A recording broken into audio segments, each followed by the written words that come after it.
Alright? So that's the law. The law says you throw stones on him until the kid dies, right? So the father said that, wow, if I wait for the rest of the village to get a hold of my boy, what's going to happen to him? He's dead. So what does the father do? The father says, the only way to save my son, I'm going to have to run and save him. So they say that the father, he comes down from the house, he pulls up his gown, because he has a long dress, right? That's how they used to dress. He pulls up his thing, and he's running through the field. And when he gets to his son, what does he tell his son? Does he tell his son, I told you so. Look what you did. You deserve it. Did he do that to the son? What did he do? What did the father do to him? It says that the father fell on his neck, weeping and happy with joy, and he told him, come my son, and he takes him to the house, right? Yeah. And when he comes close to the house, he tells the servant, he calls the servant and he says, hey, bring the best robe. And he puts the robe on him. Why? Because the kid was living with the pigs, so he was stinking. And so he would have to take a bath and put a best robe on. And he gave him a ring. And the ring was like a Visa card. So the father was giving him back his status. And he said, bring shoes for his feet. Because he had no shoes. So he even gave him shoes to wear, right? You remember the first time when we talked about shoes? It was when Moses was standing in front of the burning bush on Mount Sinai when God first came to Moses. What did God tell Moses? Take off your shoes. Take off your shoes. Because the ground you're standing on is holy. So God says, you can stand before me with the shoes. But now, Jesus says, because of me and my sacrifice on the cross, now you are able to wear shoes and come and stand in front of me. Because you are right with me. We are right with each other. We are all right, bro. You and me. We are friends again. Right? So that's what Jesus is telling us. So what does the father do? He says, so did somebody have to pay for that son's sin, or whatever that son did? Somebody had to pay, right? Yeah. The father can't say, okay, I forgive you and everything's all right. He did forgive him, but somebody had to pay. So who paid? God. Who paid? The dad. Who paid? Come on, you know the story. Who paid? The bull paid. Because the father said, bring the fatted calf here, bring the bull, and kill the bull. So the bull paid the cost. Alright? And who was the bull representing? God. Jesus. Okay? So the bull paid the cost. The bull? Because the bull died, the bull. You know the bull, the calf, the bull? The bull died, and the meat of the bull was given to the kid. The meat of the bull was given to the cook. To cook the food. And then the whole village was invited. And who was eating? Eating the bull. Everybody. But the older boy, he was in the field working, right? And he didn't know all this had happened. So when he comes home in the evening, tired after a whole day's work, and he hears all the sound of the music and dancing going on, and he calls one of the servants and he says, hey, what's going on in there? And the servant tells him, you know, your brother, the one who went and did all that messed up stuff, he's back, and the dad, he just forgave him, and he cut the bull, sacrificed the bull, and he made this huge party, and everybody's partying and dancing over there. And the older boy, he got mad. And he said, man, that's not fair. That guy, he wasted all the money, and he comes back and he's forgiven. And here I am, you know, I'm working like a dog in the fields, and my father never gave me anything. So he comes really mad, and he won't go inside the house. And the servant goes inside the house and tells the dad, he's a little kid. he's not a little kid, he's a big guy, he's a grown man. Yeah, how can a little kid leave the father with the money and go to a foreign country? He has to be a big man, right? Okay. So the father comes out. The father comes out of the house, and he's trying to tell his son, come on inside the house, right? So he's telling him, come on inside the house, and the son says, no, Dad, I'm mad at you. Why are you mad at me? Because he says, look, I worked for you for so many years, and whatever you did, I did it. Whatever you told me, I did. But you know, now once you even took a little lamb and said, okay, here, kill this lamb and have a party with your friends. He said, but this boy comes home, your son, who did all this bad stuff, and you just forgave him when you cut the biggest, fattest calf that we had, and you're throwing the biggest party for him. That's not fair. That's really not. So the father says that, you know what, son, you I always had with me. You were always with me. Right? And whatever in this whole house that I have is yours. And you could have taken anything you wanted, and you could have used it. And I would have never said anything. If you didn't take it, that's your fault, not mine. It was there. Right? is what God is telling us. He's telling us that all of the blessings that God has is for us. If we don't take the blessing, whose fault is it? It's not God's fault. God says it's there. You're my son, use it. But we don't take it. It's our fault. So you see, it's our fault, right? But we keep blaming God for everything. But you know what? Jesus, he ended the story there. He never told us what happened to the older boy. Did he ever go into the house? Or he stayed outside? He stayed outside. How do we know? Maybe because Jesus ended the story, Jesus didn't tell us the end of the story. Why? So, because he wanted us to think. So, do you think that because you're angry and sometimes your anger makes you do stupid stuff? Now, supposing the older boy, okay, think about this now. Supposing the older boy could not let his anger go. Alright? Suppose he couldn't let his anger go. So if he had anger issues, right? Then where would he be? Where would he be? No, think. Where would he be? Where would he be? Inside the house or would he be outside the house? Outside. He would be outside the house, right? Where's the party going on? Inside. So if he's outside the house and the party is going on inside the house, what is he missing? The party. He's missing everything because of his anger. So who's the stupid one? The big one. Who's the stupid one? Him. The old. He is the stupid one. That's why I tell you, control your anger. Control it. Control it. Right Control it. Control it. What if you can Because control you're angry, it? you have to learn how. And that's why you're in this class, to learn how to control your anger. Because sometimes anger will make you do the stupidest things on earth. True. And people, two people get in a fight, right? And you say it's all about pride, right? Hey, I'm the man. No, I'm the man, right? And then one guy slaps the other guy, right? Yes. So guess what Jesus tells you to do? What does Jesus say to do? Let it go. What does Jesus say? Jesus says if he slaps you on one side of the okay. face, turn your other cheek and tell him slap me on this side too. Oh. Supposing you do that with a guy, right? If a guy walks up to you and slaps you on your face and you turn around and you say, okay, hit me on this side too. You know what that guy is going to do? He's just going to leave you alone. But what happens if you hit him back? Then he hits you again, and you hit him again, and he hits you again. And then soon one of y'all is on the floor. Back to back. Anger, stupidity. It is, it's stupidity.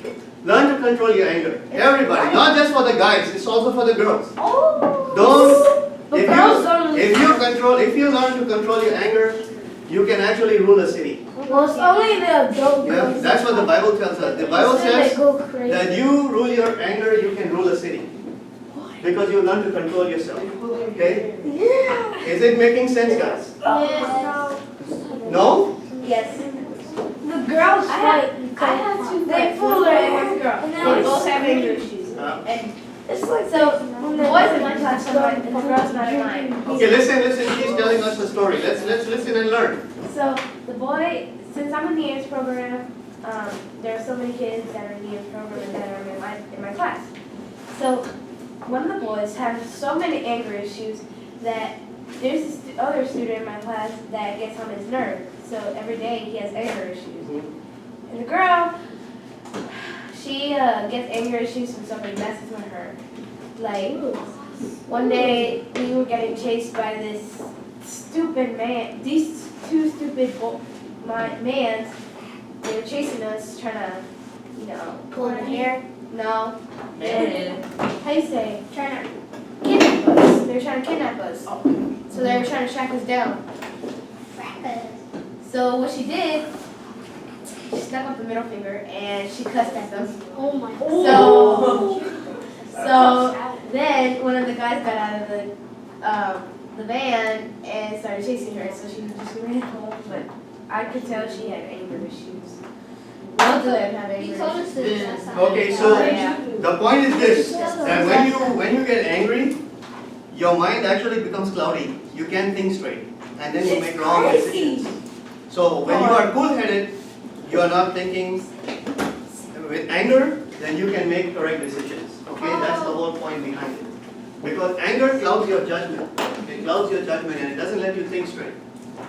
So first of all, Halloween. What is it? What is it a celebration of?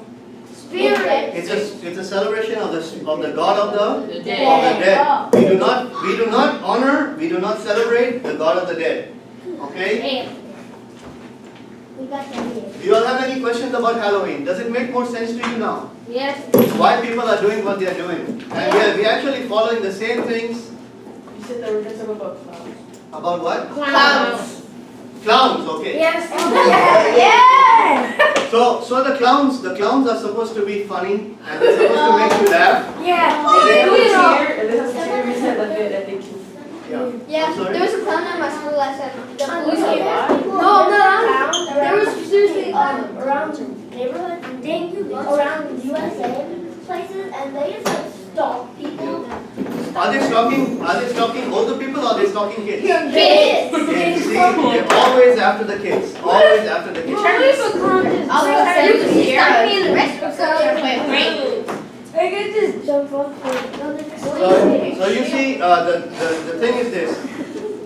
Guys, cool down. The Druids, which were the priests, they were doing everything for intimidation and out of fear, right? They kept using fear to keep the people in control. But what does Jesus tell us all the time? Jesus says, do not fear. Every time. You know how many times Jesus says, do not fear? Million times. There's over 365 times that Jesus says, Oh my God. you're scared of the dark? Everybody gets scared of the dark sometimes. You'll grow over it. I You'll grow out of do. it. When I was a kid, I used to be afraid of the dark.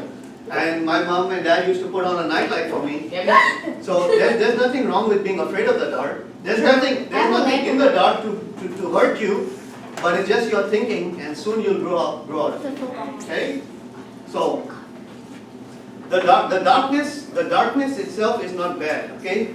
It's the spiritual darkness that comes on our mind when we can't think straight, or we don't see. We don't see, because if somebody is there to guide us and show us the light, that's why Jesus says, I'm the light of the world, because Jesus is not talking about a light like this light. He's talking about the light, like when you're reading a cartoon book, and somebody's thinking real hard, and all of a sudden he gets the idea. How do they show it? Light bulb. Light bulb. The light bulb goes off, and that's what Jesus is saying. Jesus says that I'm that light. I'm that light in your mind, the light that goes off, and you say, oh, I get it. Finally, I get it. Oh, that's what it is. That's what I see in books and So when you hear, This light turned on. yeah, it's not about this light, okay? What Jesus is talking about is the light in your head, right? Yeah. You understand? The light that goes off in your head. So you see, one of the things too that you have to remember, that when you see fall, right, and the colors start changing, what color do you see most of the time outside? Red. Red or more what? Yellow. Red and yellow. When you mix red and yellow, what color do you get? Green. Come on, guys. Orange. Orange. So you know why we use the pumpkin?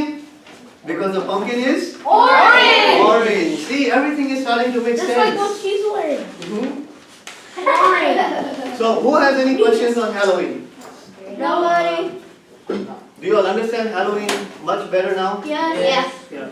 What should we be doing on Halloween? Pray. Okay, what do you think? Go to church? We just go to church? Pray. Pray. We go to church. Who should we be praying for? Jesus.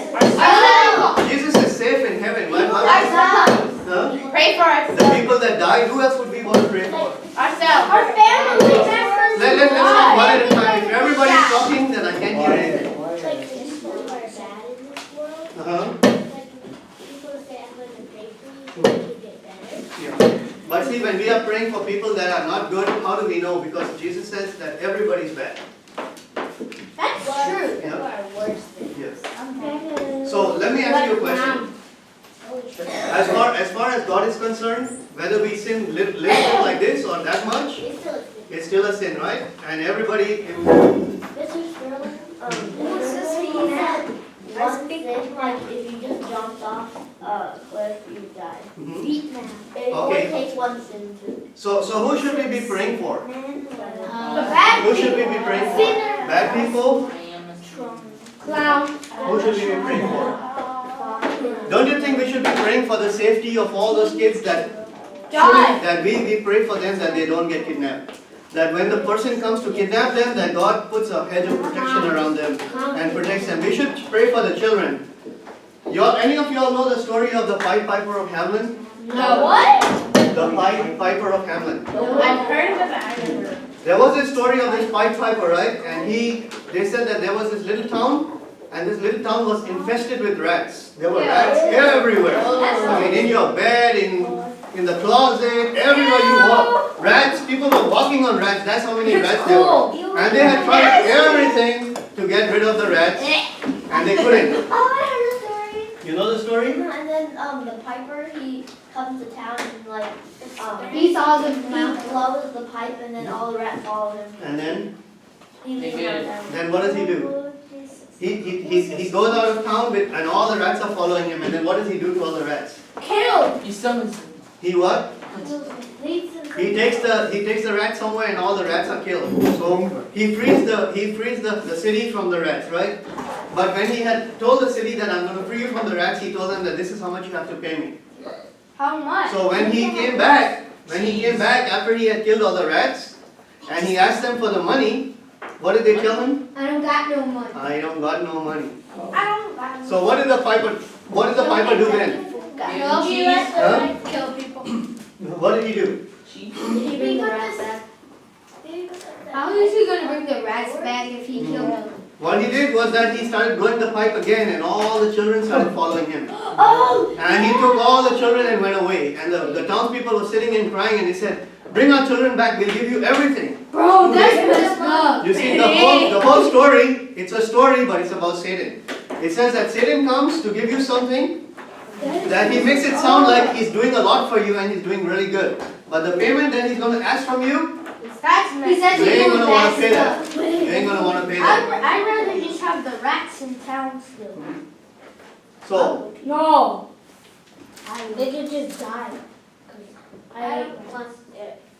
so what does Jesus offer us? What does Jesus say he's going to give us? Love, He's going to give us love, he's going to give us prosperity, he's going to give us peace, life. protection, and what does Satan do? He threatens us all the time. And he keeps telling us that if you don't do this, this is what I'm going to do to you. So, who do we need to go to for help? God. Pray. God and Jesus. So we are praying. When we pray to God, what are we doing? We are talking to God. When we listen to God, what do? Talking to him. When we listen to God, what do we do to listen to God? Communicate. How do we communicate? Pray. You are talking to God, right? Remember we talked about this before. When we are talking to God, and there's two friends and only one person is talking, talk. But we don't let the other person talk, what's going to happen to that friendship? It's going to end. So if we keep talking to God all the time and only we talk, then we are never letting God we are never giving God a chance to speak. How do we give God a chance to speak? By letting him talk. By letting Him talk. How does He talk to us? How does God talk to us? When we pray. When we are praying, we are talking to God. How is God talking to us? How does God talk to us, guys? Come on, we've done this before. How does God talk to us? When we read the Bible. When we are reading the Bible, we are reading God's love letter to us. He's talking to us through the Bible. When we talk to God, we are talking. When God is talking, the Bible has to be read. If we don't read the Bible and we are only talking to God, that relationship is not going to last very long. Because we never know what God wants from us. We are always telling God what we want from Him. But we are never seeing what God wants from us. The only way we can know what God wants from us is by us reading the Bible. You get it, guys? Yes. So this is also the reason why when we are in church and we read the readings from the Gospel or from the epistles or from the Old Testament and the New Testament, that we have moments of what? Of silence. We have moments of silence. Why do we have those moments of silence? Because those are the times we sit quietly and we meditate and we listen in our minds to what God is saying to us through the readings. Do you understand? So are you all going to go home today with a better knowledge of what bonfires are about, what jack-o'-lanterns are about, what the hex is about?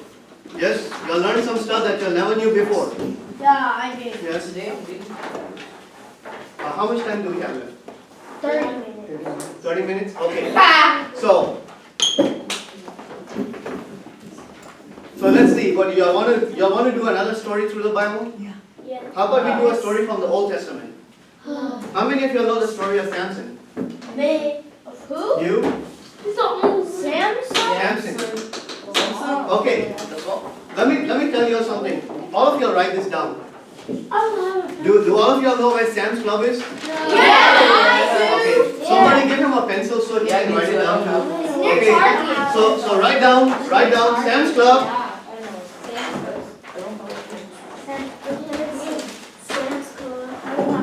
below that, write down the book section. So that means that when you go into the Sam's Club, you go to the book section where they keep all the books. Why? Okay. Then you go to the Bible section where they have all the Bible books. Why? And then you look for this book that says Action, that's spelled A-C-T-I-O-N, Action Bible. It is the whole Bible, but it is done in cartoon form. Oh. Alright, so it's from the New Testament, from the Old Testament all the way up to the New Testament. All of the stories done in picture form. Oh, I got it. So, you can go and read it, and the pictures will stick in your head. And if you find the Bible difficult to read, start with that.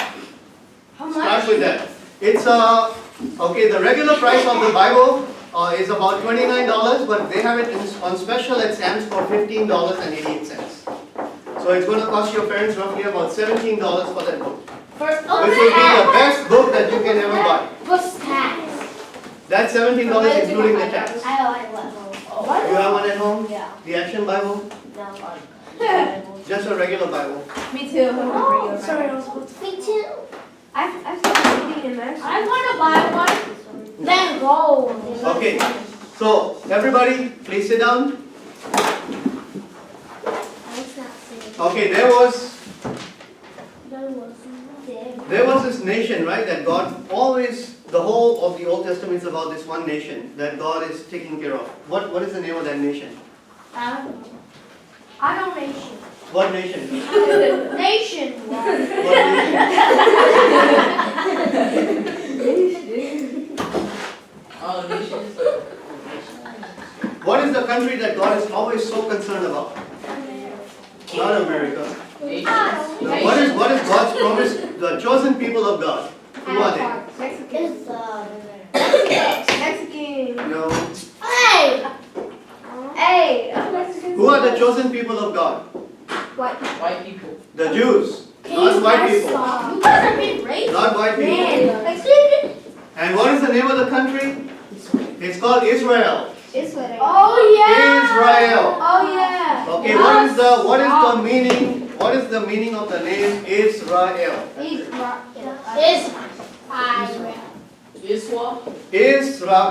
Israel. So, E-L, the last two letters of the word E-L, what does that mean?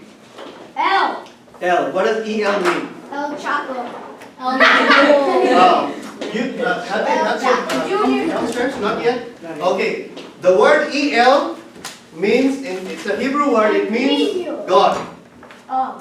Okay? So every time you see a name that ends in E-L, it means something God, right? So what names do we have that end in E-L? Raphael. Raphael, very good. You know what Raphael means? It means, Rapha means rest. So the one who rests in God. So he gets his power from God. We have the name Daniel. Daniel. Daniel. We have the name Samuel. Right? You see, all the names in the Bible, they have a meaning. It's not just a name. So Samuel, Daniel, anywhere you go and you find a name L at the end, it means something God. Okay? So, Israel means to be ruled by God. So that nation is supposed to be ruled by God. That's what the name Israel means. Okay? And who is the one person that was named Israel? Who is the person? Raphael. Jacob. Very good. Jacob. Jacob's a total. Okay, so we started with Abraham, right? We started with Abraham. God gave the promise to Abraham that God was going to take him to the promised land. So God took Abraham to the promised land. Abraham had a son. His name was? Jacob. Isaac. Isaac Newton. Isaac. So you know what the name Isaac means? Isaac the second Newton. Okay, first of all, let's go with Abraham. AB is Ab. Ab is from the word Abba. It means father. Okay, so Abraham means father of nations or multitude. Father of multitude. Right? And Abraham had only 2 sons. And then later on he had more. Why? One of the sons, his name was Isaac. What is the meaning of the name Isaac? The word Isaac, it means laughter. Laughter. Laughter, which means that you're laughing with joy. Yeah. When Isaac was born, Abraham was laughing with joy, and so was Sarah. Then his wife. Oh, Okay? So Sarah, the word Sarah means princess. Okay? So now you have Abraham, you have his son Isaac. Okay, what was Abraham and Isaac famous for? For exploring the sun. What was the great thing that Abraham was famous for? Exploring gravity. Abraham, not that, that's Isaac Newton you're talking about. Isaac We are talking about Newton. Abraham from the Bible. Abraham was famous for his faith. Because when Abraham was living in the city, a very, very famous, very, very populated city, God told him to leave all that and go to a place where I'm going to take you. And God took him from there and put him into the middle of a desert. Oh yeah. Right? But he believed God. He believed God. Even though God put him, he ended up in the promised land, but he had to go through a lot of stuff to get to where he was. Okay? But what was the biggest thing of faith that Abraham did? God promised Abraham that he would have a child. Not just any child, but he would have a child through Sarah. Not with anybody else, but with his wife Sarah. Okay? Abraham had a son, but he had a son with another woman who was a slave. What? And- Yeah. Yeah? True. Okay, so he had a woman, but God said not that child, but it's going to be another child that you're going to have with your wife Sarah. And that's the child of promise. And through that child, you're going to have descendants as many as the sands on the sea and the stars in the sky. Okay, and Abraham believed God. Yeah. Now, when Isaac was still a boy, God came to Abraham and told him, take your son, your only son, the son whom you love. But Isaac wasn't his only son, he had another son, right? He had another son. But he said, not that son, I'm talking about this son. The other son, his name was Ishmael. Oh yeah. Which means, again, remember El, Ishmael, God hears. Okay, that's what it means, God hears. He said, not that son, you take the son, the only son, as far as God was concerned, the only son that counted and mattered was Isaac. So he told him, take your son, your only son, the son whom you love, and take him up to this mountain, Moriah, where I will show you, and sacrifice him there. Now think about this. God is telling Abraham that he's going to have a son, and through that son, he's going to have a multitude of children. And then he tells him to take your son and sacrifice him. How is it going to happen? So if God says that, okay, he's going to have a million babies, right? No. And before he gets the babies, I come and I kill him, Money. and I kill him, okay? So supposing I kill him, but God says that he's going to have a million babies. How is God going to make it happen? Think. I want you guys, just think. If God says he's going to have a million babies, right? But before he has even one child, I come and I kill him.